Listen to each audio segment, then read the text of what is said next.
এই প্রচণ্ড গরমে সংসারের পজিটিভিটি ধরে রাখতে যেভাবে সকাল থেকে দুপুর পর্যন্ত অক্লান্ত পরিশ্রম করি। আসসালামু আলাইকুম বন্ধুরা, তোমরা সবাই কেমন আছো? আশা করি আল্লাহর দয়ায় তোমরা বেশ ভালো আছো। আলহামদুলিল্লাহ, আমরাও বেশ ভালো আছি। নতুন দিনে আরেকটা নতুন ভিডিও নিয়ে তোমাদের মাঝে চলে এসেছি।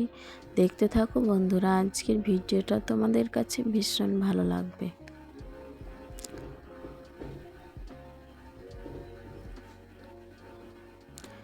তো আজকে কিন্তু প্রচুর গরম আর রোদ।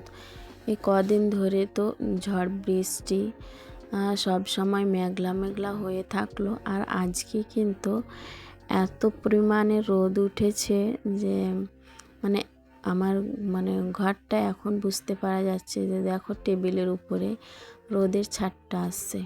তারপর গেটটা খুললেই দেখা যাবে এত রোদ, সকাল 6টার আগেই কিন্তু রোদ উঠে গিয়েছে। 6টার সময় আমি গেট খুলছি, তো দেখো এত পরিমাণে রোদ দিয়েছে, তো কি বলবো। আর আজকে প্রচুর গরম, এত গরম, প্রচণ্ড গরম আর প্রচুর রোদ। তো এইভাবেই কিন্তু কাজ করতেই হবে, রোদ হোক, গরম হোক, ঝড় বৃষ্টি যেই হোক না কেন, সংসারের কাজ কিন্তু করতেই হবে।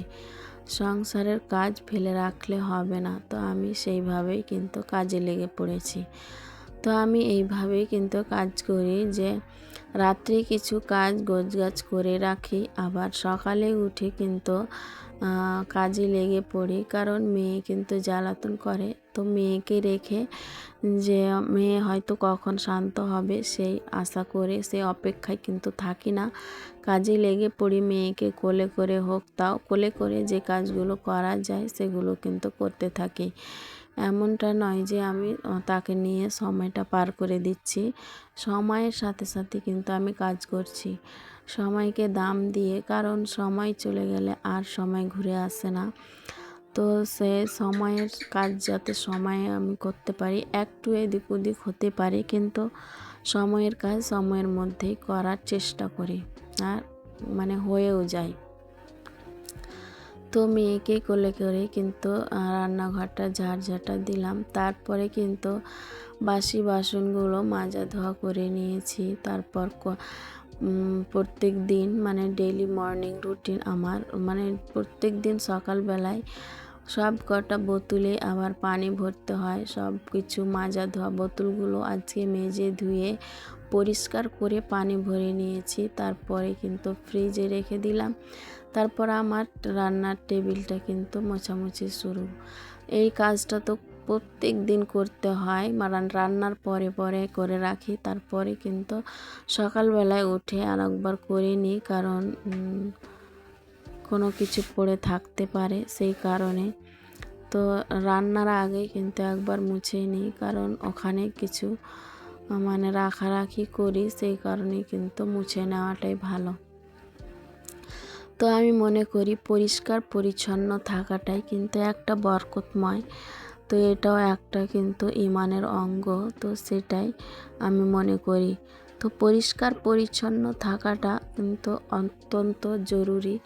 তো পরিষ্কার পরিচ্ছন্ন কিন্তু আমাদের প্রয়োজন, একবারে জরুরি। পরিষ্কার পরিচ্ছন্ন থাকতে হবে নিজেকেও, আর সব কিছু কিন্তু পরিষ্কার পরিচ্ছন্ন রাখতে হবে।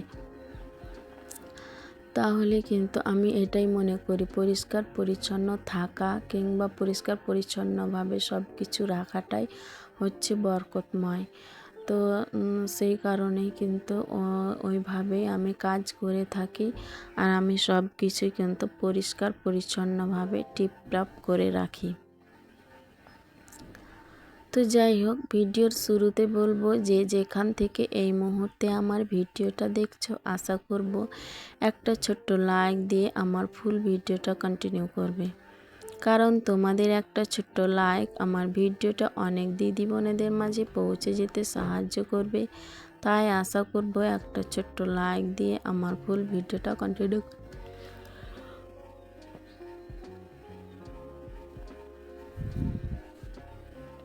তো আমি বাসি বাসনগুলো আজকে কিন্তু অনেক বাসন হয়েছে, রাতে কিছু মাজা ধোয়া করে রেখেছিলাম সেইগুলো আর এখন মানে মেজে ধুয়ে নিলাম।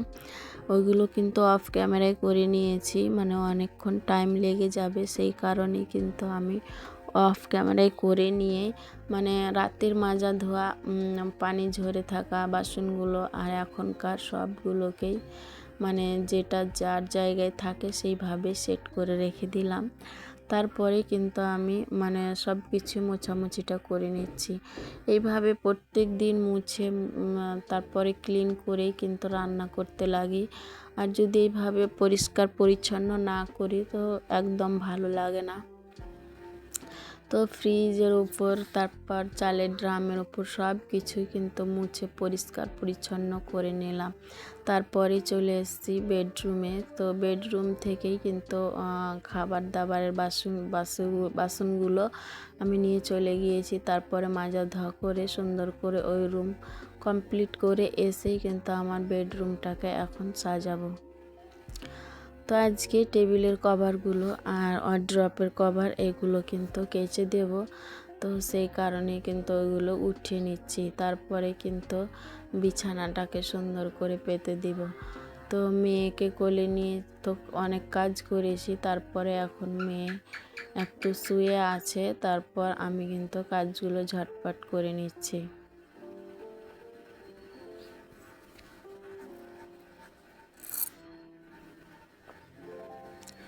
তো সংসার করতে কিন্তু ধৈর্য লাগে, আর ধৈর্য ধরে কিন্তু ভালোবেসে সংসারকে করতে হয়। সংসারের কাজকর্ম সবারই মন জোগাতে কিন্তু একটা মেয়েকে সব সময় পরিপাটি আর ধৈর্য নিয়ে কিন্তু কাজ করতে হয়। আর যদি ধৈর্য ধরে কাজ না করতে পারো তাহলে কিন্তু একদম সংসারে মন টিকে না, আর ভালো লাগে না সংসার করতে। আর সংসারটা এমন একটা জিনিস যা নিজের হাতে পরিষ্কার পরিচ্ছন্ন পরিপাটি করে রাখি, আর এত মায়ায় জড়িয়ে থাকে যে কি বলবো, কোনো জায়গা যেয়ে কিন্তু শান্তি পাওয়া যায় না। এই সংসারের কথাই কিন্তু মাথার মধ্যে সবসময় ঘুরপাক খায়। আমার সংসার, আমার গোছানো সংসার কি হচ্ছে, কিভাবে আছে, কোথাও গেলে কিন্তু আমি বিশেষ করে শান্তি পাই না। আর আমার কোনো জায়গায় সংসার ছেড়ে আমার কোনো জায়গায় কিন্তু থাকতে ভালো লাগে না, কারণ আমার পরিপাটি সংসার, আমার গোছানো সংসার আমি কারোর হাতে ছেড়ে রাখতে চাই না। তো যাই হোক, যেখানে যাই না কেন সুন্দর করে পরিপাটি করে রেখে যায়, আবার এসেও কিন্তু পরিপাটি করে আবার গুছিয়েও নিয়ে থাকি। দিনে তো কয়েকবার ঝাড়ঝাঁটা দিতেই হয় আর বিছানা গোছাতে হয়, কারণ ছোট্ট মেয়ে আছে, তো সেই কারণে। তো ছেলে তো থাকে না বাড়িতে, শুধু মেয়েকে নিয়ে আমি এভাবে কাজগুলো করি, আর আমার দিনগুলো খুব সুন্দরভাবে চলে যায়। তো এখন আমি ঘরটাকে ঝাড়ঝাঁটা দিয়েই তারপরে মুছে নিচ্ছি ঝটপট করে, এর সাথে কিন্তু যাতে আমার সব কিছু কাজ কমপ্লিট হয়ে যায়। কারণ সকালবেলায় রান্না বান্না তো করি না, তো রান্না বান্নার তো ঝামেলা নেই, সেই কারণে কিন্তু সকালবেলার দিকেই কিন্তু আমি কাজগুলো কমপ্লিট করে নিলাম, যাতে এই ঘরে আর না আসতে হয়, কাজ মাথায় নিয়ে থাকতে না হয়, আর রান্না করার সময় যাতে মনের মধ্যে না আসে যে আমাকে ওই রুম গিয়ে কিন্তু গুছাতে হবে। তো রান্নার আগে কিন্তু আমি সব কিছুই কমপ্লিট করে রান্না বসাতে আসলাম, কারণ আজকে আমাদের এখানে হাট। তো সবজি হাট তো আমার করতে লাগবে না, কারণ সবজি হাট সব কিছুই আছে। তো হাজব্যান্ড কিন্তু মাছ নিয়ে এসছে, মাছ দিয়ে পাঠিয়েছে, আসেনি, তো মাছ দিয়ে পাঠিয়েছে। তো এখন মাছ রান্না করব, আর সাথে রান্না হবে আলু বেগুন আর মাছ আলু বেগুনের পাতলা ঝোল, আর মাছেরও একটা পাতলা ঝোল বানিয়ে নেব। তো আজকে আমাদের কাতলা মাছ নিয়ে এসছে, তো কাতলা মাছ ভীষণ খেতে পছন্দ করি, কাতলা মাছ আমার খুব প্রিয়। তো কাতলা মাছ নিয়ে এসছে, তো রান্না করে নেব। তো আজকে ছেলেকেও দিয়ে পাঠাবো অনেক কিছুই, মানে তার শেষ হয়ে গিয়েছে, তো বলেছে এই সব কিছু লাগবে। তো আজকে কিন্তু মাছটা রান্না করছি, মাছও দেব, সবজিগুলো একটু দিয়ে দেব, আর বাকি শুকনো খাবারগুলো তো রয়েছে সেগুলোও দিতে হবে। তো এখন আমি রান্নাটা কিন্তু করে নিচ্ছি।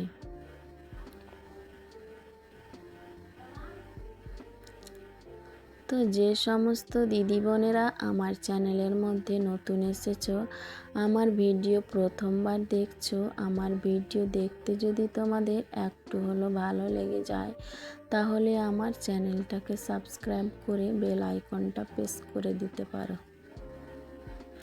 এতে করে যেটা হবে, আমার ভিডিও ছাড়া মাত্রই তোমাদের কাছে নোটিফিকেশন সবার আগে পৌঁছে যাবে, তখন তোমরা সময় সুযোগ করে দেখে নিতে পারবে। আর যারা অলরেডি এই কাজটি করে দিয়েছো তাদেরকে অসংখ্য ধন্যবাদ।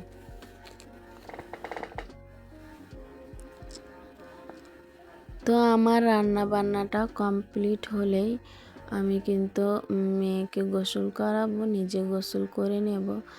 তারপরে তো কোরবানির ঈদের কিন্তু চাঁদ উঠে গিয়েছে। তো এই মুহূর্তটা, এই 10 দিন যাবৎ কিন্তু ভালোভাবে দোয়া নামাজ কালাম করলে কিন্তু অনেক সওয়াব পাওয়া যায়। সেই কারণে কিন্তু সেইভাবে মানে ওটা প্রস্তুতি নিয়ে ফেলেছি যে ঝটপট কাজ করে নেব, তারপরে কিন্তু নামাজ কালাম করে দোয়া পাঠ করতে থাকবো।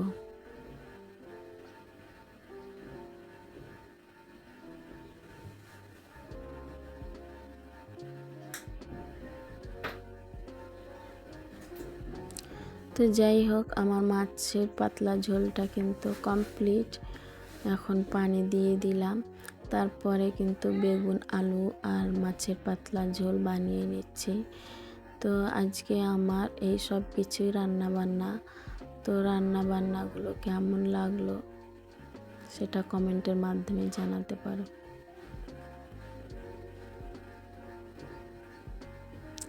তো আজকে আমার এই সব কিছুই রান্নাবান্না কমপ্লিট হয়ে গিয়েছে। তো এখন আমি তোমাদের কাছ থেকে এখান থেকেই বিদায় নিয়ে নিচ্ছি। ভালো থাকো, সুস্থ থাকো। আসসালামু আলাইকুম। আর এইভাবে আমার পাশে থেকো।